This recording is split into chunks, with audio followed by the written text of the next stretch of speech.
In this final episode, she is going to tell you how she got her money back, made her money her own, and now living her best life. So come on in, let's get started. And of course, that scripture to come, my people perish for lack of knowledge. Yes. She's like, you need to read this. You need to read this. She goes, and of course she said, us in our community, yes, Black community, we do not read enough. We'll read all the social media posts. We'll read about this person. We'll read the newspaper. We do this. She goes, and it's not a hard read. Wow. Read a little bit. Ask questions. There's a lot of free information out here that they do not utilize when it comes to finance. So that's what in my downtime during COVID, that's what she taught me to do. She'd send me articles, and I would read them. That's so good. Speak to the person that's financially, could I say illiterate? Yeah. What would you say to them? What have you learned that can maybe help someone else? Just because it looks difficult doesn't mean that it is. And if you don't understand it, ask someone. Ask someone smarter than you, though. Yeah. Ask someone smarter than you. There's a lot of free resources out there for you to learn. And you might not understand it, but it doesn't mean you can't eventually understand and learn the financial thing. And don't be scared of it. Don't be scared of the financial market. Don't be scared of Roth IRAs or scared of stocks and bonds. Don't be scared to learn these things. If I can't remember what it was. There's an old article going around about how two slave owners were talking, and they were talking about how to keep people ignorant, they used to say put it in writing. Isn't that something? I've heard that, yes, and it's true. And people don't read. And once you really begin to read it, it's actually very elementary. It's not as hard as the people think to read about stocks and read about what they're doing. They make it so easy for you to understand, you would not believe it. And once you dive in and just focus on it, you'll realize, man, I could have been reading this long time all ago. the time. Yes. Don't be scared to learn anything about the financial sector. Do not be scared. That is so good. What did research in stocks and crypto and the market during COVID teach you about money and resilience? There's fast money to be made, and there's that long-term money. The fast money, yes, you can make it, but it's going to give you a higher taxable income. So you got to be careful with that. You have to learn two parts to that. There's money to be made in the market, but know that, you're going to pay a higher tax. A lot of people don't want to pay higher taxes. It is what it is. And then the crypto market, you really have to research that. It boomed more during COVID. And I began to learn. And I'm kicking myself right now because Bitcoin was like $10 when I started looking at it. Wow. Wow. So I was just like, wow. So just know that, it's not going to be quick, fast money. It's going to be long-term money. The same way with your 403Bs and your 401Ks. Crypto is a long-term hold. But you need to make sure you read what what the case usage is in it. So there's a lot of research and unfolding with the crypto market that people don't understand, but there's a lot of free videos on YouTube. There's a lot of free information. If you're going to be holding that phone, you might as well learn. You might as well be learning something. Right. Yes, you might as well learn. So, there's a plethora of videos out there that could teach you. You don't have to sign up for every course. Just watch the video and you'll learn just from that. Wow. Now you've rebuilt everything, your 403B, your Roth, your crypto, your HSA. What does your investment strategy look like today? My investment strategy right now, looks like it's really aggressive. So now, my investment strategy is really aggressive. With my 403B, you know, my plan administrator keeps saying, "Oh, you're really aggressive," and I'm like, intentionally so. And if you do a Roth or anything like this, Warren Buffett said, "You don't invest more money than you're willing to lose." Oh, that's so good. So the reason I say that is if you're going to go into the market, into your Roth, and you invest into something, know that you may lose half or part of that money, but you're going to recoup double and triple sometimes, depending on how you invest. My strategy is very aggressive right now because I want to be set up so when I do retire and I do pull my money out, I'm going to have enough money to pull out some of my investments, but then I want to have enough money to pay, you know, Uncle Sam, because they always have their hand out some type of way. Right. What age are you thinking about retiring? Oh gosh, I'm thinking 64. Will you take your Social Security at that time, or? No, I don't think let me not say that. Okay. I gotta think on that. Yeah. On that. because and you're probably not sure, because the longer you don't take it, the more your monthly will be. Like if you wait until you're 70, you would get more. You know, right. And if your investments come through like they should, you probably won't need it. Right. So right now, since I started with crypto back in 2019, a few of my crypto, well, one of them for sure, I'm up 300 and some %. Oh, okay. Yeah. So I have 300 to some % on one of my cryptos, but it's sitting in that's my long-term goal, my long-term hold on that. That's so good. And my Roth, I believe I'm up 12% this year. You sound like your research really worked, or your friend that taught you well. Yeah. Yeah, she has. That's her goal, is to beat the market every year. She does it too, as far as percentage wise, like, you know, her investment. So I'm right behind her. Oh my! I'm not surprised. I'm not surprised. Now, you say you want to retire at 64. After everything you've survived, what does retirement mean to you now? Like, how do you see retirement different? Even though you don't want to retire right now, you got a couple more years, probably 10 years or so, which is great, because now this could be your planning season. It is. You know, believe it or not, I know this might seem far to other people. I actually want to own property in Africa. In Africa? So I can go, nice. go back and forth. Nice. I hear that quite often now. It's not far-fetched at all. I know. I'm researching now to see how that could be done. Because actually, my brother just purchased in Kenya. I haven't been there yet, but I'm going. Yeah. I'm going. So you might, I'm sure you'll do your own research, but he has actually already purchased there, and he went there and stayed for like 30 days to kind of get a feel. So sounds like a real lucrative, Yeah.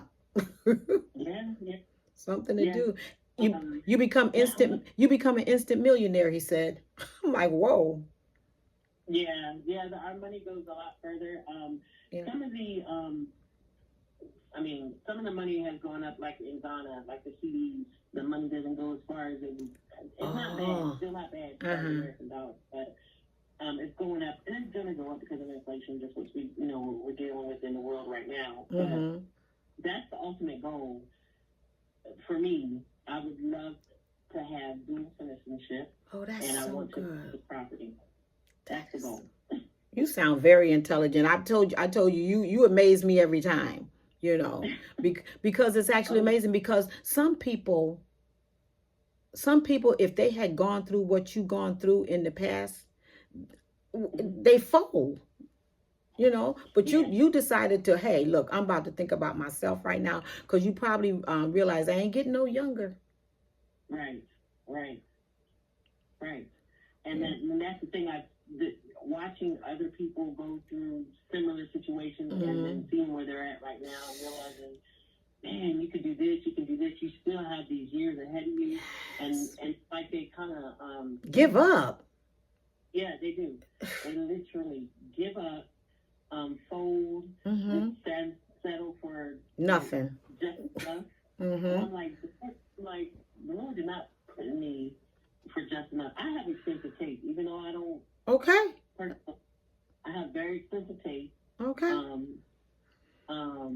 don't have what I would like to have now because I do have expensive taste. Mm-hmm. Because when I want to purchase something, I want to pay cash. So that's why. That's so good, though. Mm-hmm. So you're not big on credit cards? Oh gosh, I have one and I wish I had never gotten it. Really? I mean, I had it. So now the goal is to, pay that. Use my Roth to pay it off because with my investments and things like that, I'm giving myself maybe. Well, no, I'm giving myself 5 years to pay it off completely. Wow. And that's only because I'm doing it little at a time. Mm-hmm. But it's going to be paid completely in about maybe 3 to 5 years. Wow. Via my Roth because I have some Roth that pays dividends, so I'll probably use that money to pay it. Mm-hmm. So, I mean, credit cards are good, but I need to change it. I think you can change it to a zero interest one for 18 months. That's what I've done. Mm-hmm. I have. Yep. And then that way I'll be able to get it done within the 3 to 5 years. Yes. Right now, I got the wrong one. The wrong credit card. Were you the type of person that would use credit cards as a backup plan? You know, like just in case something happened, at least I got this credit card I can use. Yes, I did. I have, and I did, and it actually helped, and it did help with some major purchases and things that I had to do around the house. Yeah. And I had to do with my car, so it did help in what I needed. But of course, here them kids come again. Oh my goodness! You use the credit card for the kids too? It's like, Lord. Here they are again with their hand out. But I tell them no a lot more. But this was like Christmas stuff. Oh, and that's very important. Yeah, so it was Christmas stuff for the kids, and then I did take care of my house and some things that I needed, and and my house, my car, and I paid off a couple of debts that I didn't want on my credit report anymore. So good. So I did do that. Mm-hmm. Listen, so for every parent watching who's feeling guilty and keeps giving their adult kids money, what is your message to them? My message to them is, you know your kids. Mm-hmm. You know them. You know your children better than anybody else. Mm-hmm. And you need to stop feeling guilty for not giving them, what they ask for all the time. At the end of the day, get real with yourself. Mm-hmm. Get real with yourself and realize, okay, if something were to happen to me, will these children take care of me? If something were to happen to me, will these children be able to pay my bills for me? And so good. Are these children capable of paying me back this money that I'm giving to them? What is it benefiting me by giving these children this money? Are they really utilizing this money for what they've asked me for? Because at the end of the day, it's you that has to pay the money back, or it's you that's losing out of your retirement. And it's helping them, but it's also hurting them as well. Yes. Because you're enabling them. Yes. And you realize that now. Mm-hmm. I realize that now because sometimes they call me, I'm like, no. So you tell them no more now? Oh yes, as much as I want to help. Wow, that's so good. So after all these years, they are literally actually still asking for money. Yes, ma'am. Instead of standing on their own 2 feet. Yes, ma'am. Because they got to be how old now? Because you said back then they were in their, 19 and 20 something? Yeah. So I was a young mother. I will say that I was a very young mother. But so right now they are, how old are my kids? 36 and 38. Oh, no. Come on now, y'all. Oh, yes. Come on, kids. Let's do better. Listen, parents. Let's do better. Yeah. So now they get a good, strong no. Oh, absolutely. It should be easier to tell a 36-year-old and a 38-year-old no. I do now. Yeah, it should be easier than telling a 19-year-old or a 20-year-old no. Right. Now it's just, oh, you got the grandbabies get money. Yeah, they got parents, so that kind of softens the fall. It's spread. It's not like it used to be. That's so good. They were like a bill once a month. Hey, listen, and you were paying it. I was. I'm not. Listen, I was. Wow. I was doing it. Wow, Kate. But now I'm like, no. Y'all about to get a good strong no. I am going to travel and enjoy the world. Period. And because your ladder is supposed to be greater. Amen. And if we're not living, as we get older, if we're not living better, we're doing something wrong. It ain't right. Right. You know? And I stand on that. My ladder is supposed to be greater. Absolutely. So listen, Kate, this was very, very nice, very informational. I appreciate you calling in. Are there any last words you want to say to anyone that's listening? I will say, don't be afraid to invest. Good. And even at 50, you could take $50 a month, which is $600 a year, and have, if you invest correctly, you could have up to $1,000. Take that $600 and turn it into double, if not triple, by the end of the year if you invest correctly. You don't need a lot of money to invest. $50 a month over a period of time will get you a nice little nest egg in 10 years. Oh, that's Do not so good. be afraid to invest. If you have nothing after 50 right now, you don't have a savings at 50 right now, invest what you can. That's so good. It's something better than nothing. Her story is proof that it is never too late to rebuild. If Kate's story touched you in any way, if it made you think, about your finances, your children, and your family, please leave a comment down below. And remember to follow me on TikTok, Facebook, and Instagram. Your girl is all over social media. So thank you so much for watching. And guess what? I will see you in my next video. Bye-bye.